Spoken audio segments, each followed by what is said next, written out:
শুধু খালি ভারতের বিরোধিতা বাংলাদেশিরা করে না। এখন দেখেন ভারতের এক পণ্ডিত মশাই আমার প্রিয় নবী মুসলমানের হৃদয়ের স্পন্দন হজরত মোহাম্মদ সাল্লাল্লাহু আলাইহি সাল্লামরে নিয়ে কূটনৈতিক করছে, বাজে মন্তব্য করছে।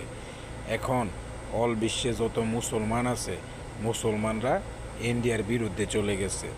এতদিন ইন্ডিয়ার পানি বাংলাদেশে দিয়া চাইছিলেন বাংলাদেশটারে ডুবাই মারতেন বিল্লা, এবং বিভিন্নভাবে বাংলাদেশের রাজনীতিক এটা এটা নিয়ে আপনারা বিভিন্নভাবে কমেন্টগুলো করেন।